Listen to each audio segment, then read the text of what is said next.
Welcome to the Standard H podcast, a casual conversation about the lives of entrepreneurs and those growing companies. I can't thank you enough for listening, as these episodes have been a wonderful supplement to the line of apparel that I'm thrilled to share is steadily growing. If you like what you hear, please visit standard-h.com and sign up for our email list. The website not only hosts every episode of this show, but also allows you to explore the entire product assortment and our latest travel recommendations. As an email subscriber, you will be the first to receive product release information as well as receive offers no one else is privy to. Just visit standard-h.com for more information.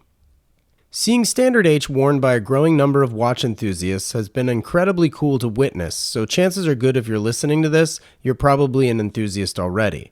However, if not, it makes no difference, as Passion Fine Jewelry welcomes everyone into their shop in Solana Beach, California. If you're already in deep, you'll know some of the brands that Tim Jackson and his team carry, which are some of the most highly sought-after independent watch manufacturers sold today. Names like Roger Smith, Grunfeld, Kudoke, Habring, Sarpaneva, and many more. If you can't make it to California, visit passionfinejewelry.com for their entire offering online. This episode is also brought to you by Cantonment.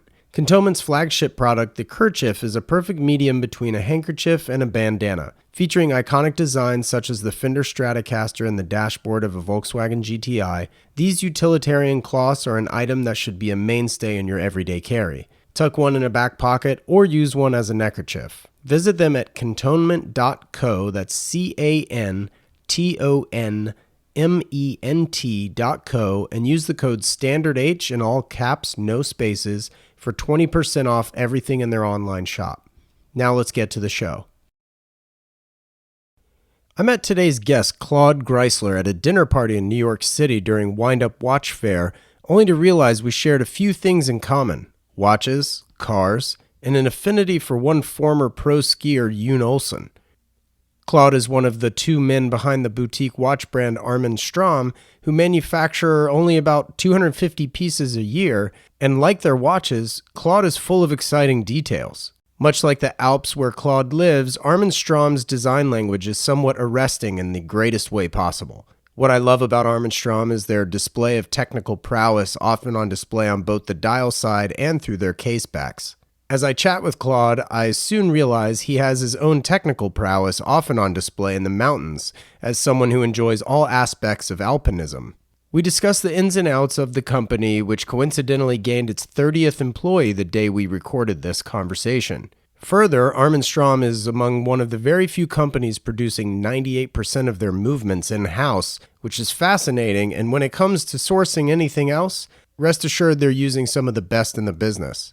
Claude walks us through nearly everything that goes into what ends up on your wrist, and it's no joke when it comes to his education and technical capabilities as a watchmaker. You know, making tourbillons, minute repeaters, things like that.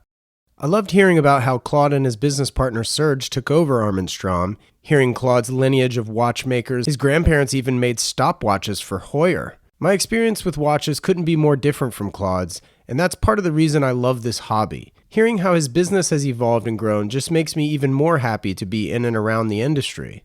Claude happens to have some incredible cars and has the stories to back them up, so stay tuned for those because it's a healthy portion of this episode, which is great. I'm your host, Wesley Smith, and you're listening to the Standard H podcast.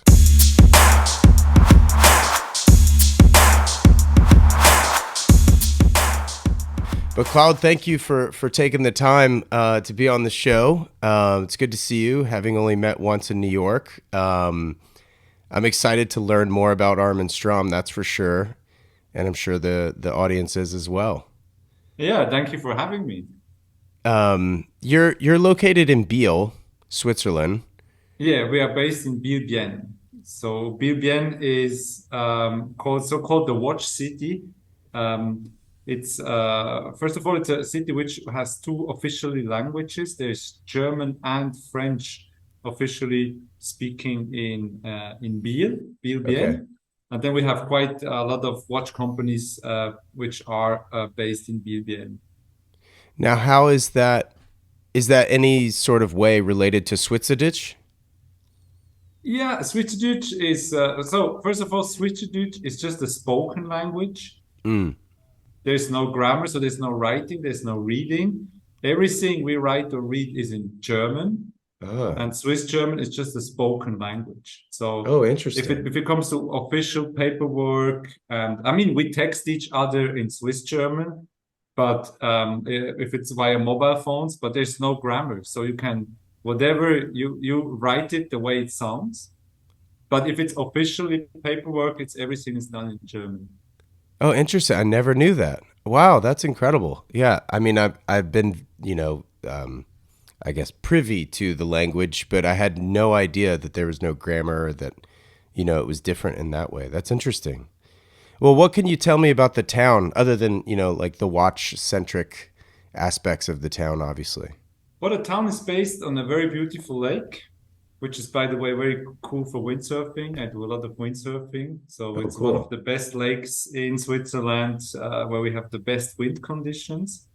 It's Biel is an area which is very known for its wine. It's a good wine area. We get a lot of sun in summertime, so it's a very good climate for vineyards. So it's very typical for this region. What kind of wine grows there? Is it like when I think of like German wines, for example, I think of like Gewürztraminer or like some like a sweeter white. I think that what happens in the wine or what happened in the wine industry, it's what's happening in the watch industry. It's funny because they go away from mass production and they focus on high quality Swiss wine. So if Mm. they have Sauvignon Blanc, they have Chardonnay, they have Pinot Gris, they have Gewürztraminer, so they have all kind of different grapes. There's less volume, but they are all handmade. They really increased the quality of the wine in the last 15 years. Oh wow, so it really is like watches. Yeah, we have a little bit of Pinot Noir on the red side. There's not many red wines, but mostly it's white wine. Yeah. Gotcha, gotcha. Well, that's really interesting. Are you into music at all? Me myself, not at all. Oh, really? Okay. No, Serge is really into music. Serge, my business partner, owns one of the biggest music festivals in Switzerland. Oh, wow. But myself, I'm really not. I think that's the only weakness I have is music. Oh, interesting. Because I was kind of wondering, like what was the first concert you ever went to? But I still remember my very first concert was, but it was an Italian. It's Gianna Nannini. It's an Italian artist. Oh, okay. What kind of music is that? That's Italian rock. She was very, very famous in Italy. So it's like the Bruce Springsteen in women for Italy. Oh, wow. Okay. Is that something you're still kind of into? That genre is rock kind of your vibe, or what else do you listen to? Actually, I I would say rock. Yeah, definitely rock. Yeah. Right. Cool. Well, you mentioned Surge. How did you two meet? So we are both born in Burgdorf. Burgdorf is a small town in the Swiss German part. It's about a 40 minutes drive from Biel, Hmm. and we both grew up in Burgdorf. We were both born 1978, Okay. so we know each other since kindergarten. Oh, cool. Graduated together, college, and then my family background is watchmaking. So my grandparents were already in the watch industry. So for me, it was since I'm very, very young, it was clear that I'm gonna do my studies in the watch business.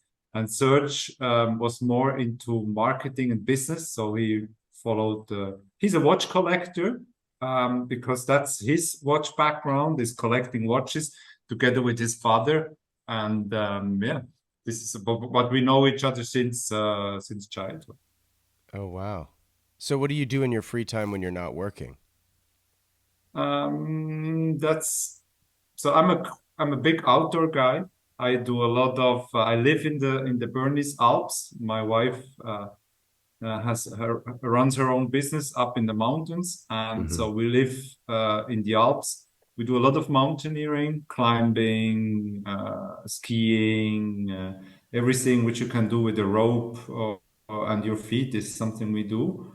And then windsurfing here in Birbien, yeah, that's the thing. This I would say this is the most where I spend the most of the time next to work is Oh, that's amazing. mountaineering and windsurfing. Are you into ice climbing then? Yeah, I do all kind of everything we can do on the mountain is what we do. You say that so nonchalantly. Like, oh, yeah, sure. Ice climbing. Yeah. It's just like walking. No, Oh, man. if you spend so much time in the Alps, and it's a paradise. You know, the Swiss Alps they are so Right. of course they're narrow and everything is close to each other, but the infrastructure is just great. So you can go. We have so many huts, so you spend if you let's say if you have a day off or 2 days off, you walk up to the hut, you sleep in the hut. The next day you summit a mountain, and then yeah, you walk down. It's a lot of glaciers. It's always more fun to ski down than to walk down, of course. But yeah, in summertime, even yeah, mountaineering is a big thing for me. Oh, man. That's amazing. Wow. So I've done a little bit of mountaineering just in high school and some kind of early parts of my 20s, but nothing that technical for a long time. I mean, I've snowboarded and things like that, of course, but like in hiking here in California, it's a little different, elevation and terrain. But I would love to go over there and check that out. I have a very good friend that grew up outside of Geneva on the French side in Evian in France. And he lived up in the hills there, and it's just so I've seen those types of mountains before, and I've been among them, but I've never really experienced them in the way that you're discussing. It sounds like an epic adventure waiting to happen. It is definitely. Yeah, but you know, that's maybe the downside of being in the village where we live is very small, so we have more cows living there than people. Sure. But the cool thing, it's very outdoor oriented. So you open your door and your backyard is are the mountains. So you Yeah. know, in wintertime, you just I mean we can walk from our house. We put the skins on the skis and then we start Yeah. walking, climbing up the hill. So it's That, fun. But we have no, on the other hand, there is no infrastructure. So there's just maybe one or two restaurants serving bad food. So there's no theater, there's nothing going on. You know, Saturday night, it's like, it's very boring to be there. So that's why, maybe why most of the people spend their time doing outdoor stuff, biking or climbing or skiing. Or, yeah, it's probably a very healthy population, I'm guessing. yeah, the people who do spend their time outdoor, yes. Yeah, definitely. Yeah. You That's can't great. compare with New York. You know, this is why I love New York or big cities, but after a while it's too loud, it's too noisy, so I have to leave them after 4 or 5 days. Right. Yeah, get back into nature. Yeah, I get it. Well, I want to talk a little bit about well, a lot of bit actually about Armin Strom because it's a fascinating brand to me. I don't know how much of my audience will know about you guys. I mean, you're obviously not like an enormous company. How many people do work there actually? Actually, now we have the 30th employee arrived today. Wow, congratulations. So 30 people. Yeah, already. Yeah. Well, it's such a tight group for what you guys actually manufacture then.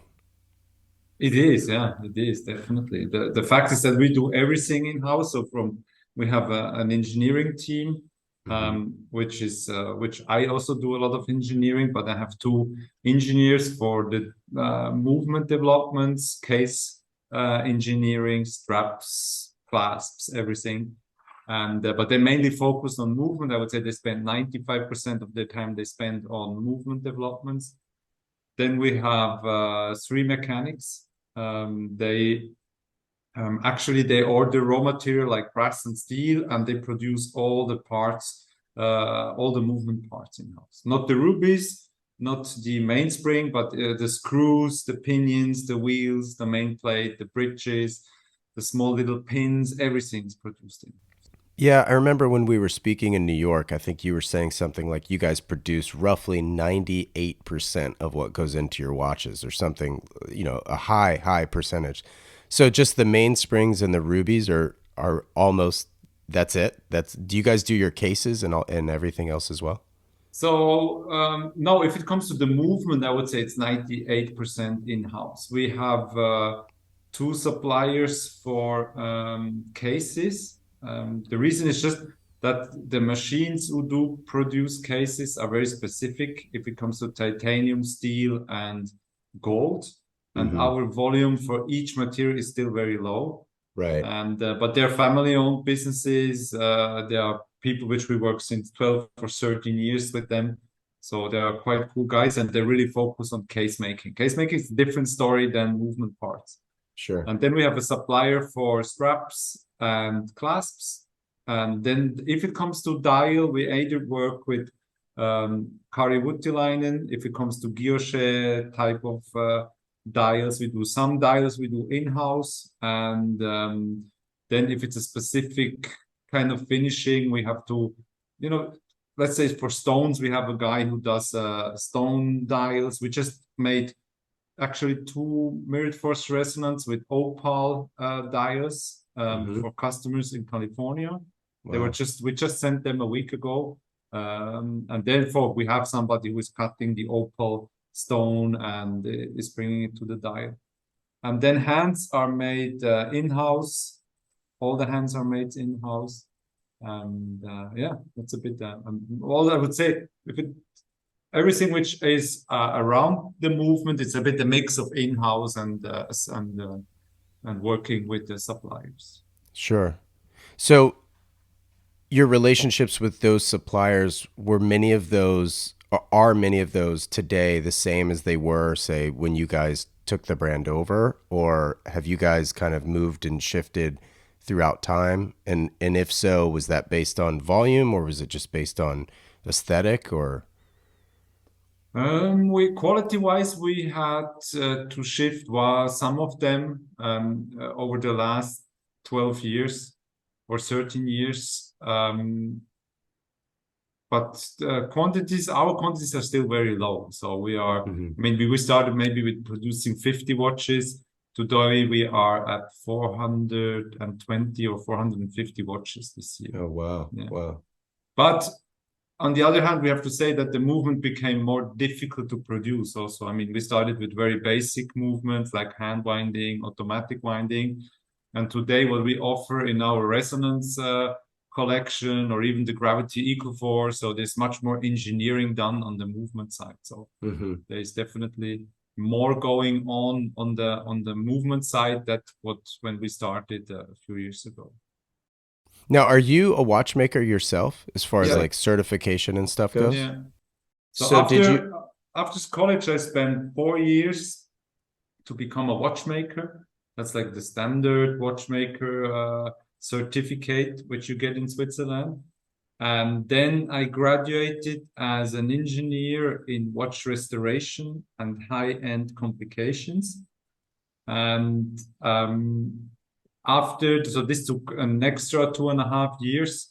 That's studies which are for words. And today they are not anymore, but when I did it, they were integrated in the museum, watch museum in La Chaux-de-Fonds, which is the biggest watch museum in Switzerland. So you get trained of how to restore old complications. And as a standard watchmaker, you get trained for the standard things like chronograph, date functions, escapements, so on, so on. And if you do this extra 2.5 years, you discover like tourbillons, minute repeaters, perpetual calendars, detent escapements, all kind of complication things which were done in the past. And then Now, graduated after that even as a watch engineer. Um, I was very, very curious about three-dimensional developments, and I saw that there's much more opportunities to work as an engineer than to work in watch restoration. So this is I had the chance to graduate as a watch engineer, and then my very first job was also to with a company where I could develop high-end movements. So it was a company who produced high-end complicated movements for several different brands like tourbillons, minute repeaters, and things like that. and so when you were doing those roles, was that kind of a contract basis, sort of as a consultant, or was that still under Armin Strom and you guys would just produce for other people? My very first job was not with Armin Strom. That was with Christophe Claret. It's one of the high-end brands. And back in those days, Christophe Claret, this company, were selling tourbillons, producing tourbillons and minute repeaters for brands like Girard-Perregaux, for Ulysse Nardin, for Parmigiani, for several watch brands. The company which I worked for were exclusively producing high-end movements. Sure. And then after my first experience as a watch engineer, a search came or approached me with the idea of taking over Armin Strom, because Armin Strom himself is also from Burgdorf, from the same town where we grew up. I know Armin Strom since I'm a child because his workshop was just next to my father's workshop. Oh, So my cool. father is an optician, and I knew Armin Strom since I'm very, very young. And when Serge approached me, because he had the vision of taking over Armin Strom, because he thought it's very cool. We have a local heritage in watchmaking, and it's a cool philosophy of having the movement visible, of not working with plain dials, transparent mechanics. And and we had the beer together, said, okay, why not? When we were young, we were 20, we had 28 or something like this, and said, okay, let's go take over the brand, let's build the manufactory. And whoa.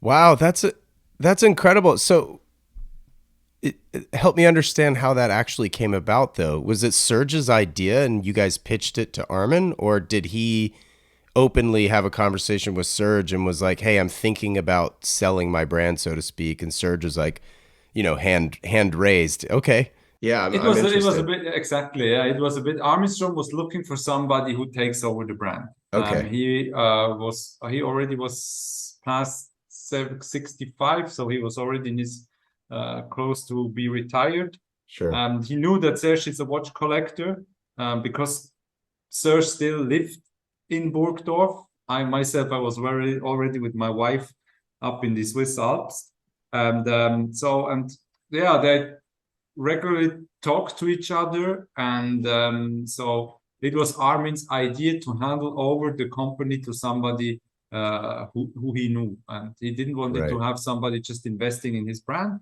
So it yeah, was for him, it was like, okay, if I trust this guy, I'm going to handle it over. And Serge had a cool strategy because he didn't want it to change the name, which was very important for Mr. Armin Strong.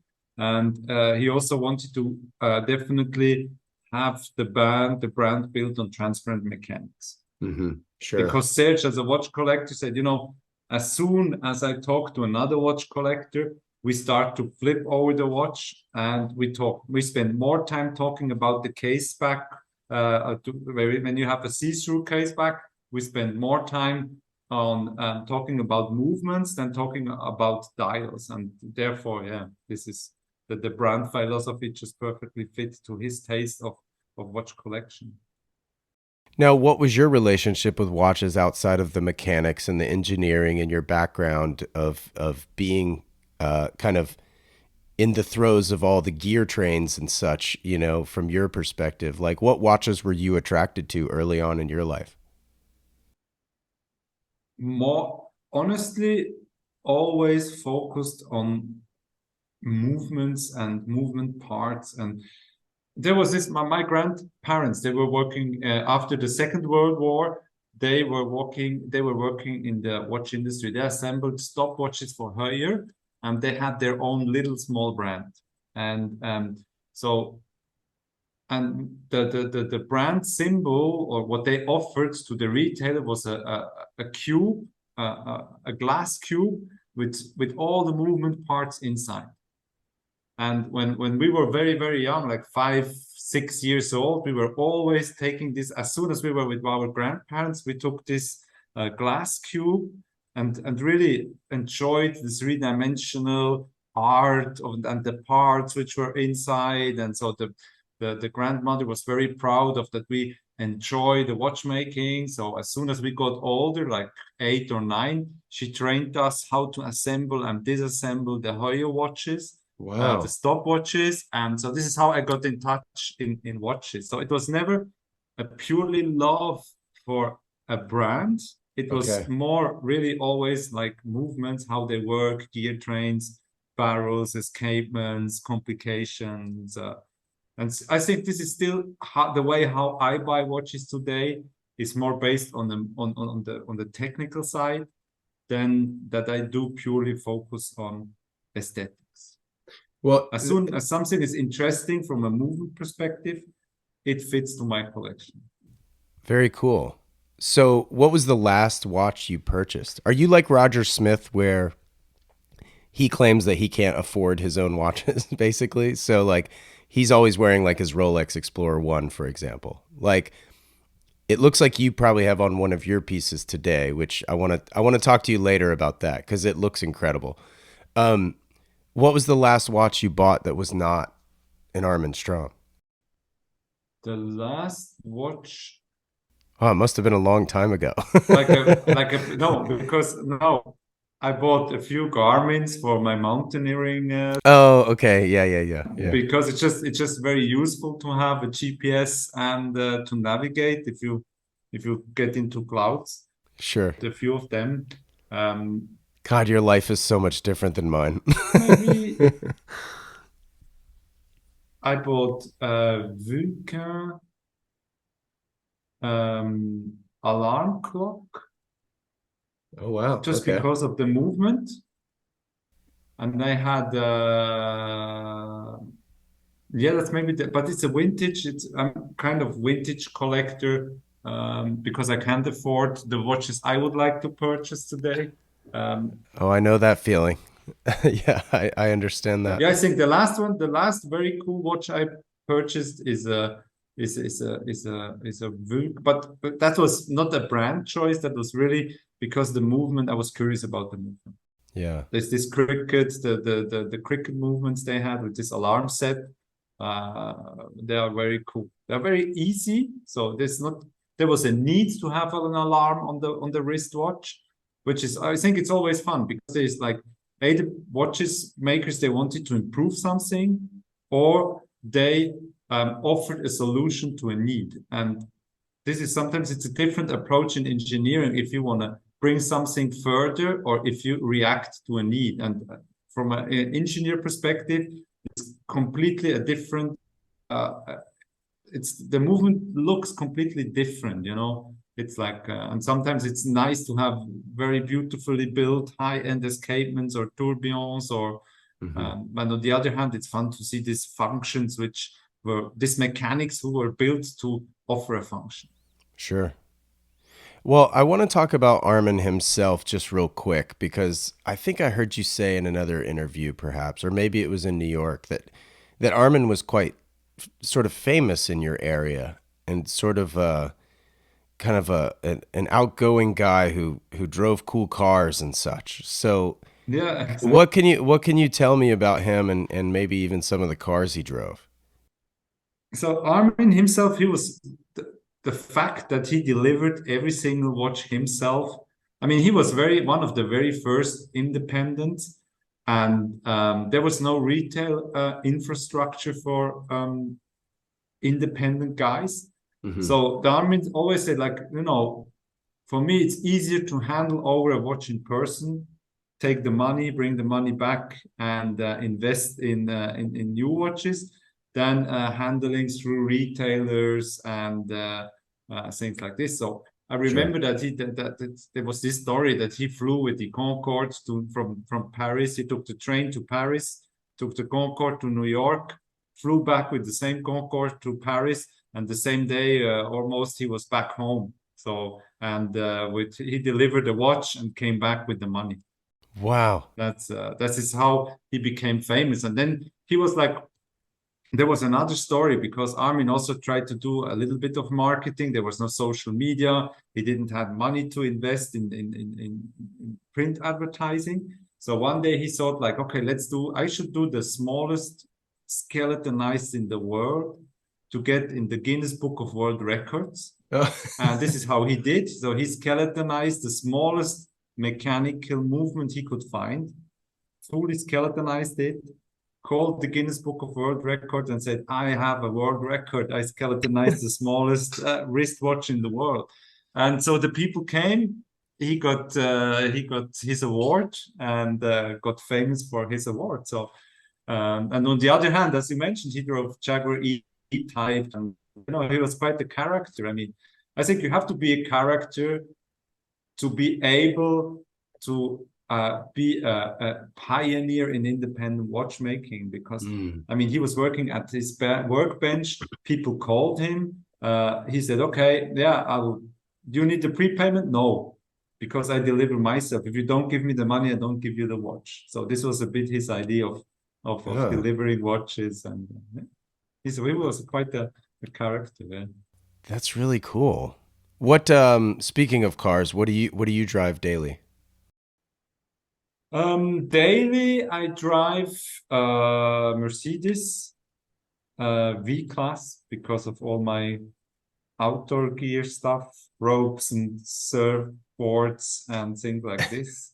Yeah. And then I have a Land Rover Defender 90, Oh, what year? 2013. Oh, wow, cool. Yeah, Now, that's not a right-hand drive, obviously. You guys drive on the left side of the road. left side. Yeah, Yeah, yeah, yeah. yeah, What color's your Defender? black.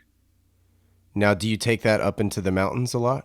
Yeah, that's the reason why I bought it. So the Defender was made for short distances. Yeah, And so in the mountains, we only drive short distances, but I modified it a little bit. So I have different tires, different things. So a little bit. what did you do to it? That's what these podcasts are all about, details. So I gotta So know. the first time, so I wanted to have the Defender prices. They went crazy. Yeah, And so the funny thing is I was in Singapore for a watch show, flew back, and then so the plane they leave very late in Singapore to fly back to Switzerland. And I sure. had this alert on the car website, and so this alert popped up and said, "Okay, Black Defender 90, low mileage, 2013," because I wanted to keep the car for years. This is Yeah, my vision. So this is the car I'm gonna keep. I will never sell it. So called my friend in Switzerland and said, "Listen, you have to go. You have to buy the car. I don't. The price is okay. The mileage is okay, and if the car is not damaged, just buy it. I'll bring you the money as soon as I can."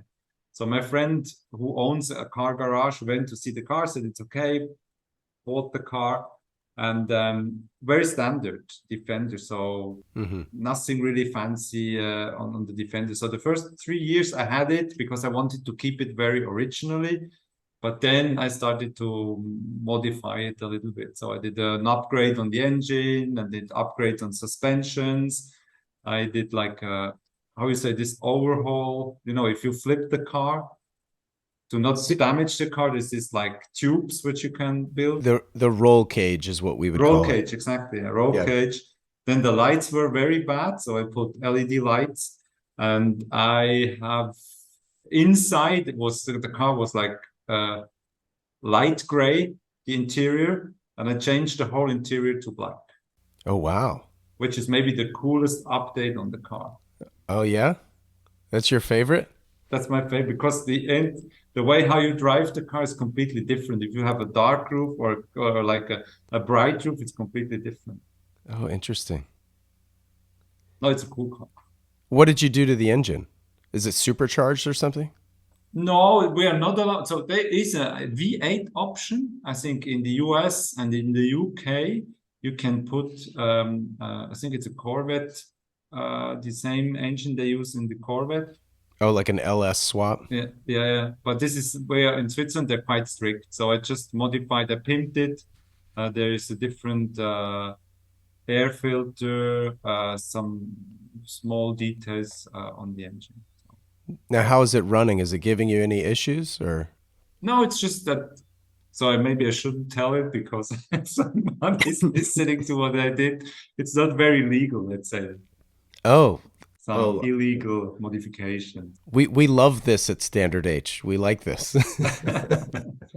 That's one car, and the latest car which I purchased is a Lamborghini Gallardo. Really? Yeah, and so there was the very last Lamborghini Gallardo which was built, was called the Edizione Tecnica Yeah. Superleggera LP 570, and it's the Edizione Tecnica. So the Edizione Tecnica has even more carbon fiber. There's a ceramic brakes on it and everything. And the cool thing is the car was built during the 50th anniversary of the manufacturing. So it has this special number plate. And so it's the very last generation of Gallardo. And it drives really like a sports car. That's the Yeah. reason why I so a good friend of mine and a customer from Armin Strom owns several Lamborghinis, and the guy is 68 years old or close to 70 years old.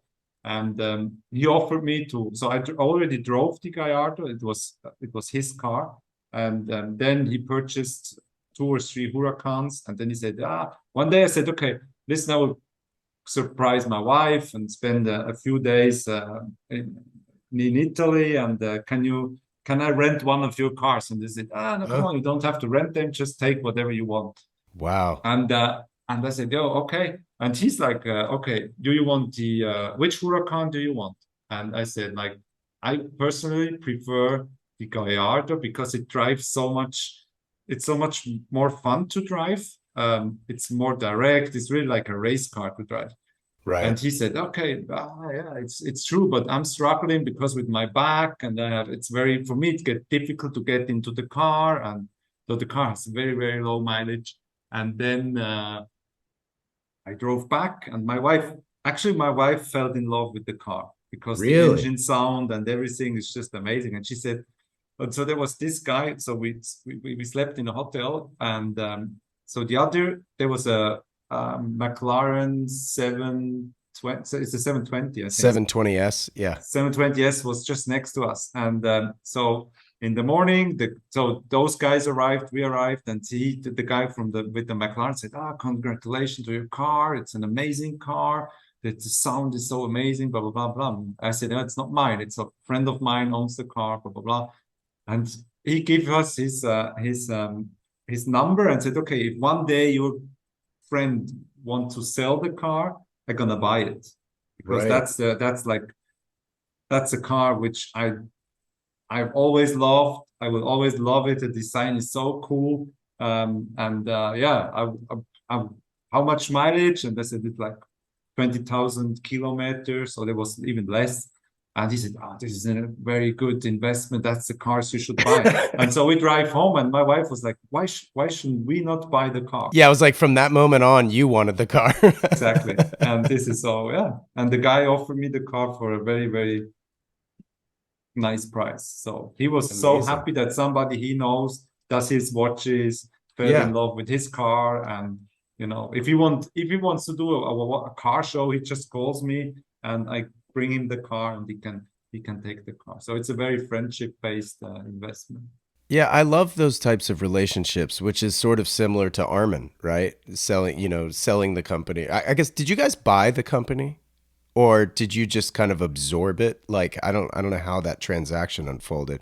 Not to get off too much on the cars, but No, but we bought it because, I mean, when Armin Strom himself bought the company, or was selling the company, and we bought it from him, there was just a very small workshop. There were only two watchmakers involved in the business and Armin Strom himself. He had a few tools, but there was no manufacturing, because right. his watchmaking was based on, he took existing movements, vintage calibers, and then skeletonized them. And Mm, when we took over from Armin Strom, we didn't have a clear idea of becoming a manufacturer. It is something which came later on. interesting.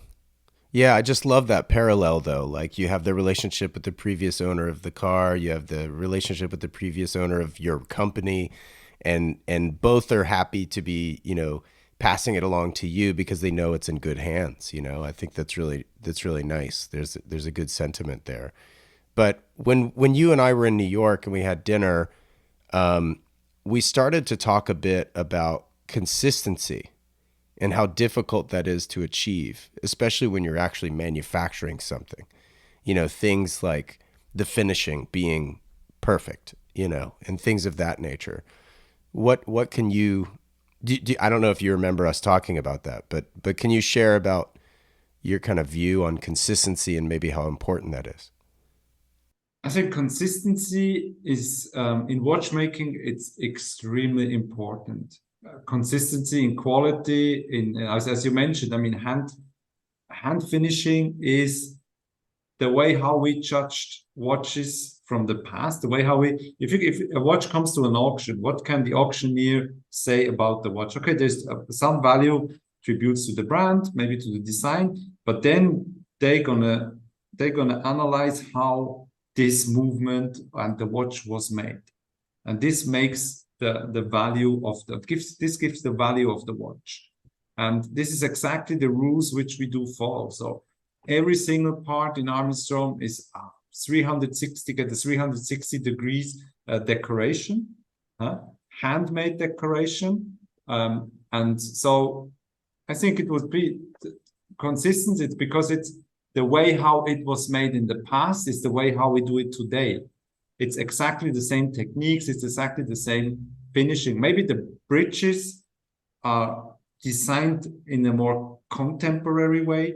The engineering is done by computers. Maybe the milling is done by CNC machines, but the hand finishing is, if you go 100 years back, it's exactly the same technique. So we polish with wooden sticks. We have polish paste, which was used in the past. So there's a lot of, I think this is also what is success of Armin Strom, is we have this fusion between tradition and innovation. So there's a lot of, we love watchmaking and we have so much respect for the tradition in watchmaking.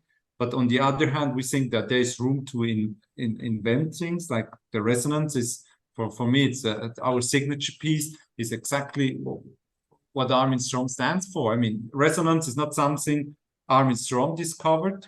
Resonance is the technology where you have two movements in one watch which do synchronize each other.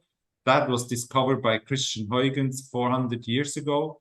Incredible. And then a lot of big watchmakers like Abraham Louis Breguet, Antti Janvier, or François-Paul Journe worked on resonance. And we saw, okay, resonance is very cool because just the high-end watchmaker were able to achieve a resonance watch.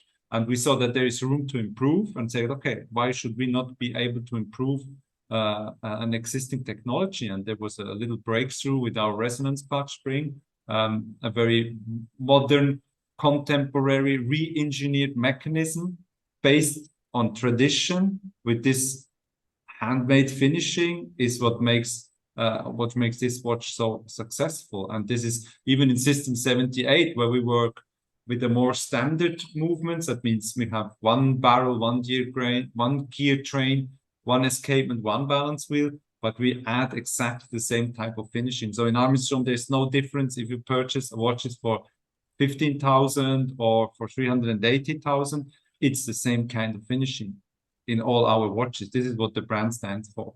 It's called, of course, the watch for 15,000 has less parts. There's maybe a hand winding freehand, and the resonance, there's almost double the parts because we need two movements. But yeah, this is what drives the company. Oh, that's beautiful. What piece are you most proud of? I would say for now, every watch has something which I'm extremely proud of. Resonance was definitely a breakthrough for the company. It's also we got the brand got much more recognition on the market in the collectors communities, and yeah. So you had your 30th employee start today, which is a funny coincidence.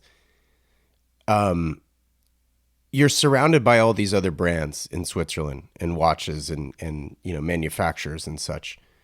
Do you find your employees by seeking them out from other brands, or do you find that they kind of jump ship, so to speak, to work with Armin Strom? And Um, how does that tarnish or affect your reputation there?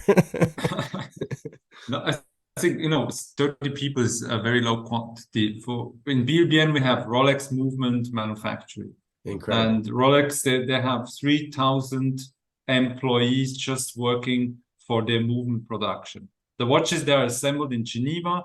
They get the dials, the hands, the cases, everything's made in Geneva, but the movement production for Rolex is in BLBN.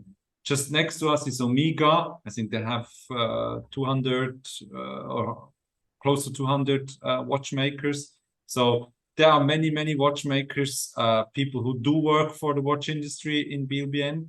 And but there's not many companies offering, or there's only Armin Strom offering this high-end watchmaking, everything manufactured, hand decorated, handmade. And I think this is what makes Armin Strom very attractive in this field of big brands. And so, Sure. if we have our watchmakers who some of them, I think one, two, three, four, five of them, they got trained by Rolex and they have friends in Rolex. And Yeah. if we need somebody, it's just we are in a lucky position that for now, even when it's difficult to get people, there's always people who want to work for our instrument.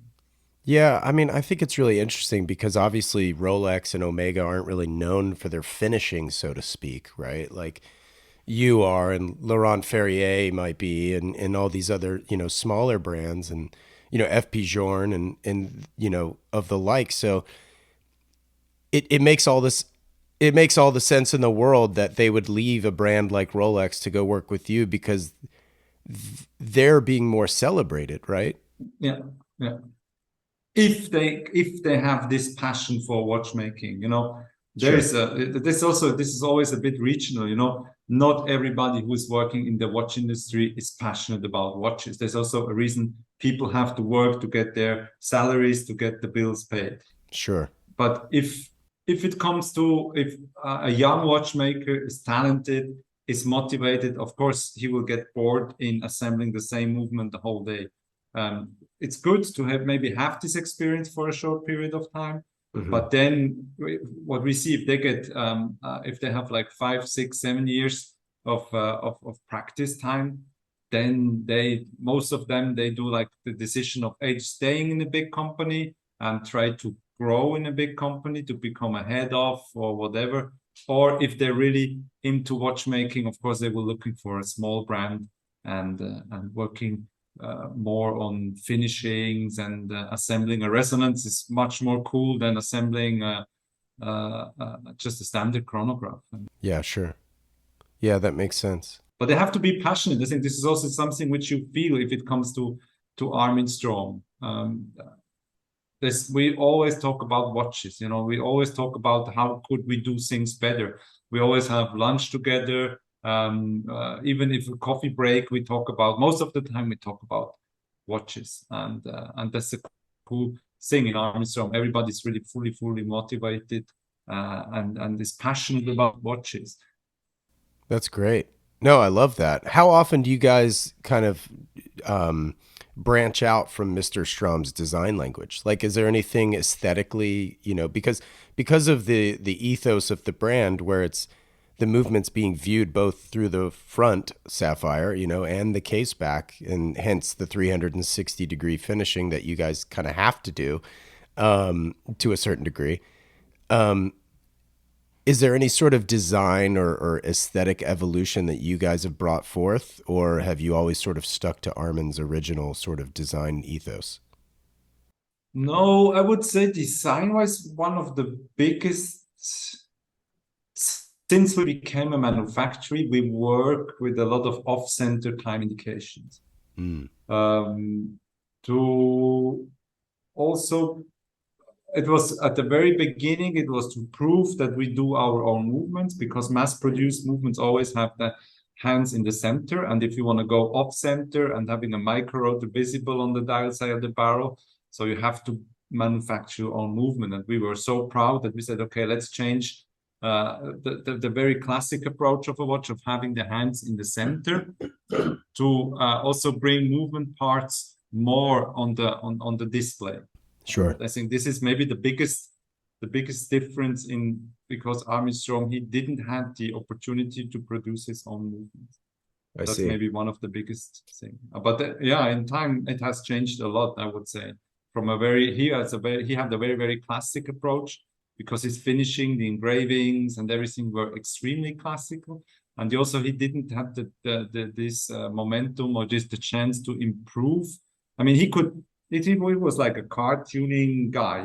He took an existing engine, he took a good engine, and he took the maximum out of his engine by modifying as much as he could with the good knowledge by modifying this engine.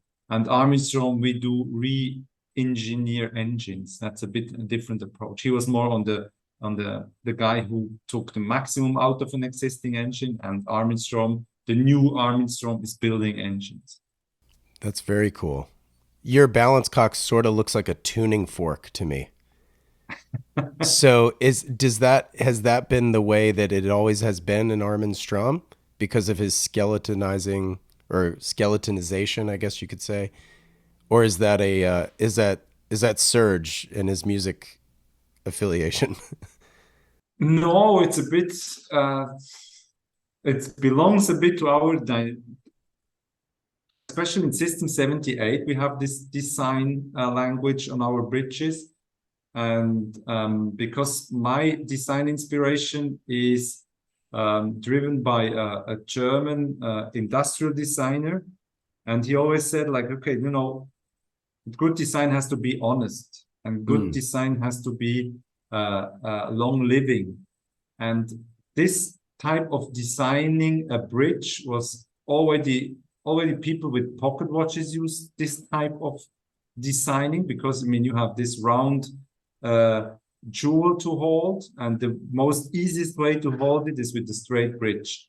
sure. Of course, the bridge is skeletonized, belongs to our philosophy. It's hand finished, it's hand beveled, so on. But it's a long living design, and I personally strongly believe that the watch has to be long living, and because if I want to purchase a watch today, the watch should be nice even in 10, 12, or 15 years. So this is why it's a bit has this design language, a very contemporary but long living design language. Oh, I love that. So when you're collaborating with the likes of, say, Collective Horology, which is obviously how we met, what can you say or can you walk us through those initial conversations that maybe you had with Asher and Gabe with regards to how you guys could come together and put your minds in the same room and design something cool? So first when we met, we got a lot of people asking for doing special editions Sure. but when we met those guys, the collective boys, we saw that they have a passion for watches, a real passion. It's not about business. It's about they wanted to do a watch with Armin Strom Right. because they love independent brands. Mm-hmm. They have a very nice watch collection. They really knew what they are talking about. So let's say, okay, straight away when we met them, we said, okay, we share the same philosophy in the watch business. So we said, okay, we were convinced that we can do something together. And then we were looking for inspiration, and Asher and Gabe gave me three visions of how a gravity equal force could look like. One of the visions was like a technical outdoor gear interpretation. And Right. as soon as I saw this one, the other two they were already gone because Yeah. it's exactly my world. Yeah. So yeah, it was very from there. It was very easygoing. I think we had the same. I mean, they have their passion for. They collect knives, which also have like this outdoor use. It's useful to have a good knife when you're outdoor. And there's also like if you're a little bit closer into how people do manufacture knives, so they have some different shapes and very this technical approach. Same with my tech gear. There's a lot of cutouts, a lot of skeletonization to make Yeah. things lighter, Lighter. and Yeah. yeah, and it was quite. I was surprised. It was very. I wouldn't say it was easy because I wanted to, if it's your thing, which the outdoor world is very, very your thing. So you want to make sure that you get the maximum out of it. But when I was able to present the first few drawings, I was pretty sure that it will be killer. And they both agreed from beginning, and we did some small modifications like colors, and from there it was yeah. I think it's an amazing piece. Honestly, I'm very very proud of this. Very first time we used titanium in case That's right. in gravity equal force, and then the bridges with the cutouts. I think the plate. There's so much things going on. It's not the plate underneath. It's not. It doesn't take room because it's dark. But on the other hand, you can explore so many little details. If you have a closer look, like there's this guilloche type, there's Right. also some open work pockets to make the main plate lighter, and yeah, there's a lot of things going on. Yeah, I feel like good watch design, at least in my opinion, you continue to notice new things about it, either on the dial side or the reverse side. Um, and I only handled your watch for a matter of like I don't know, 2 minutes, and it was like my eyes were just going everywhere. Just Yeah. enthralled with the design. Who came up with the color, the specific green? I think the green was Gap and Asher's idea to add the green as a color Hmm. because it's from a maybe I was a bit more into maybe a little bit too colorful, Oh, and then it was very cool to yeah to have to design a little bit more on the calm side than on right, the very very shiny bright side. right, It's long living, it's green is popular color. Green goes with blue, green goes with brown, green goes with black. I think sure. it's a very easy to combine the green watch when you go out, whatever Yeah. you wear, it fits to it.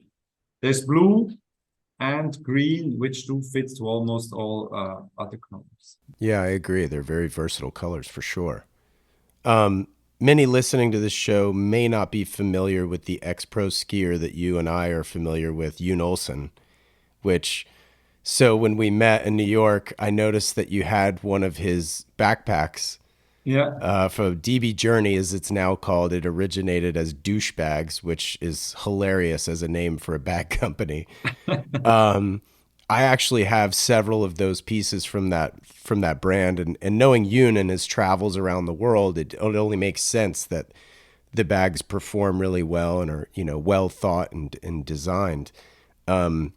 And you sprung a detail on me that utterly shocked me. You said you did Gumball 3000 with him. Yeah, exactly. From Stockholm to Las Vegas.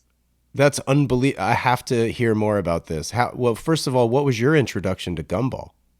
So we were back in, I think it was 2014, and we had a good friend working in Formula One, was a driver in Formula One, Max Chilton. Oh, nice. Max Chilton knew a guy who was involved with Gumball, and the fact is that we had a relationship with Max brought us to meet Maximilian Cooper, the owner of Gumball, Mm-hmm. and we he's a watch fan, Maximilian Cooper, Mm-hmm. and never heard about Armin Strom.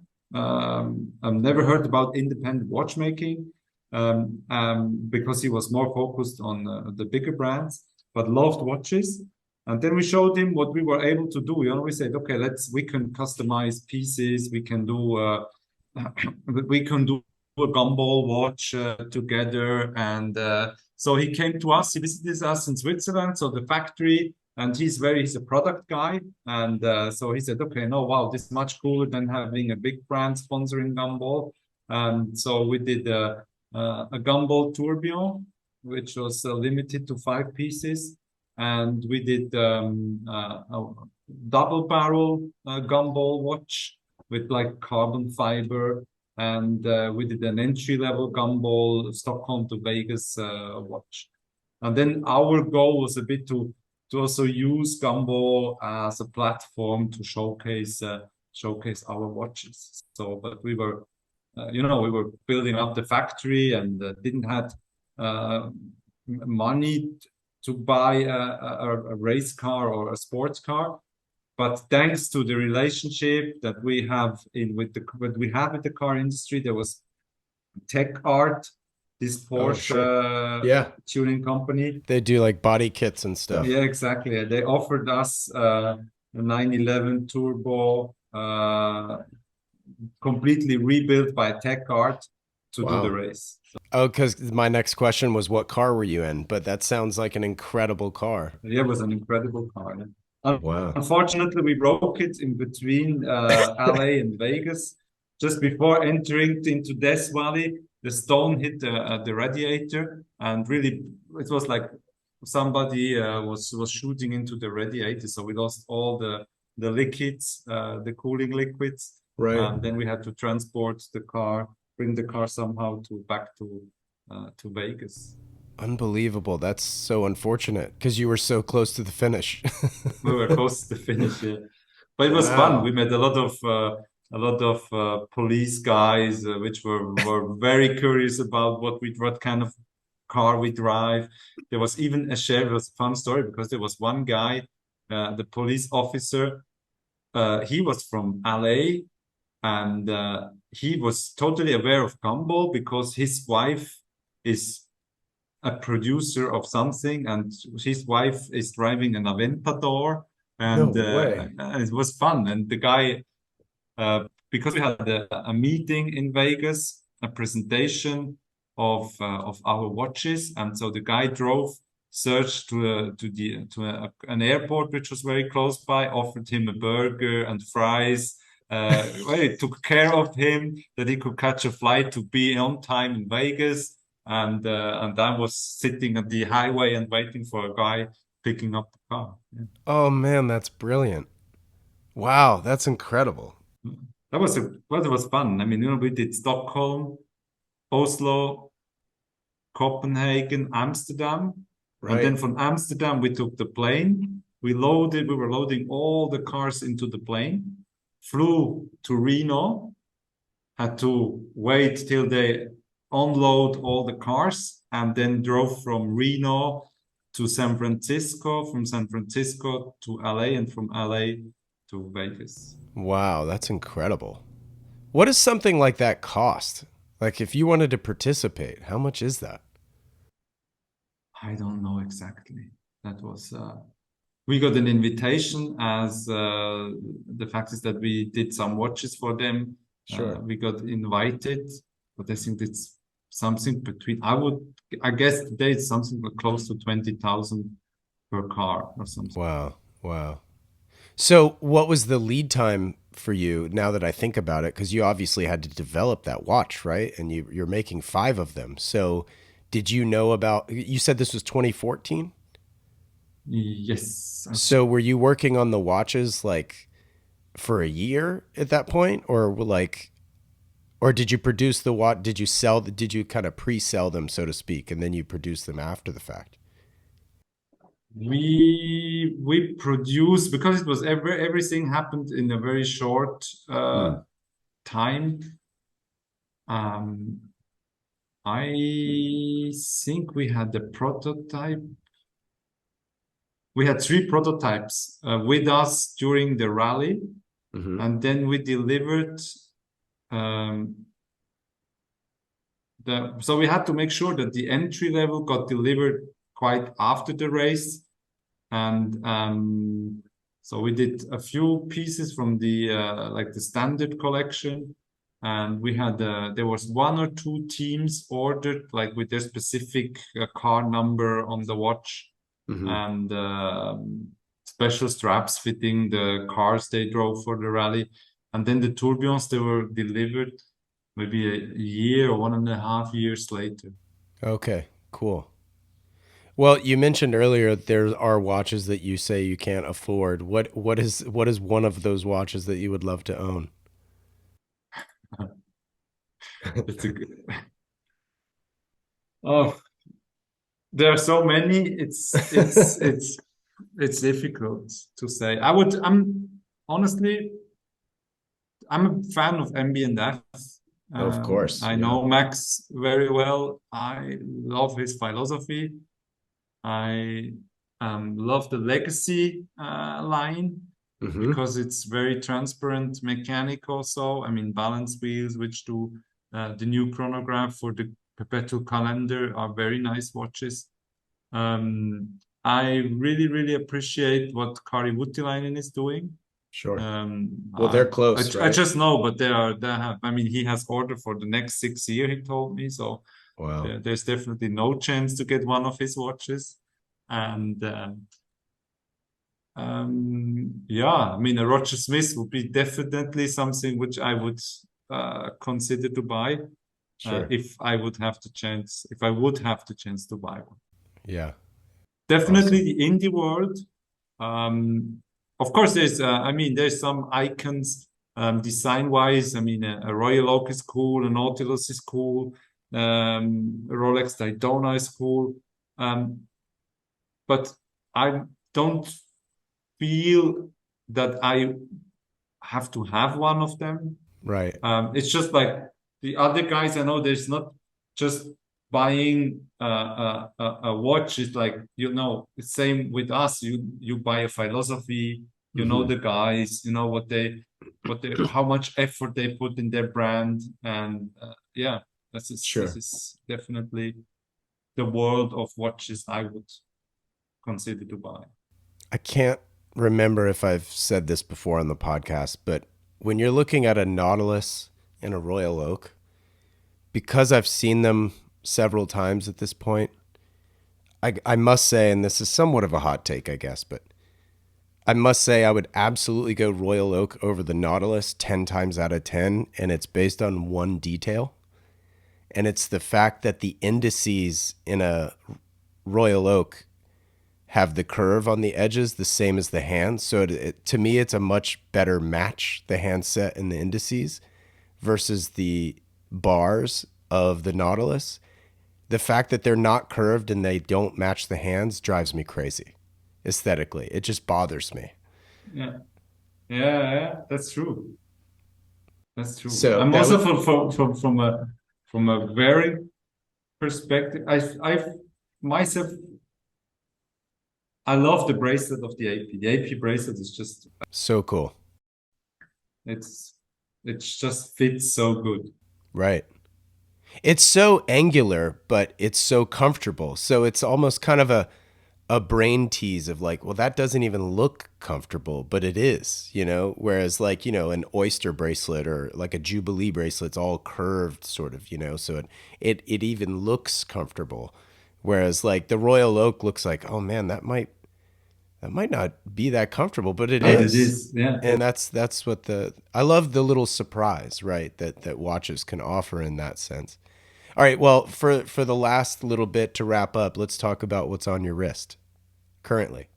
Well, on my wrist is the very first mirrored force resonance, um, which we came out in 2016 with the first resonance, and that's the prototype that's number 00 of the first 50 watches we did. Mm. Oh, so the one on your wrist is number 00. That's what you're saying? Yeah, yeah, that's the prototype of the actual series. You'll have to send me a photo of that so I can share it when we promote this episode. Yeah, But like I think if you a go on my proper Instagram, photograph. Yeah. if you go on my Instagram, there are many good pictures of this because it's the watch I wear daily Oh, amazing. most of the time. Yeah. It's a white dial. Sorry, it's not on the Yeah, screen currently. yeah, Cool. That's so good looking. I love it. All right. Well, I'll seek out those photos later. But Claude, thank you so much for your time. I'm glad we got to do this. I really appreciate it. yeah. Thank you. It was fun to talk about Armin Strom and all those things, cars, and it's always fun. Yeah, I want to see your Defender as well because I'm obsessed. So I do a watch box called the Defender Watch Box, and it's named after the Land Rover Defender. Okay. And Okay, so I'll send you a picture. yeah. I will do that. All right. Well, listen, have a great evening, given the time difference. I'm just starting my day. I'm almost through my first cup of coffee. So, Okay. all right. Well, we'll speak soon. I appreciate it once again. Thank you. Okay. That's very cool. All right. Bye-bye. Bye-bye. This wraps up this episode of the Standard Age podcast. If you like what you heard, I'd love it if you'd share it with a friend or two. And if you have a moment, please rate and review the show, as it helps others discover these episodes. It absolutely helps far more than you realize. Shout out to Jensen Reed and Super Beautiful for the theme track, as well as to Clear Audio for the noise canceling headphones. Thank you so much for listening, and I'll catch you in the next one. Take care.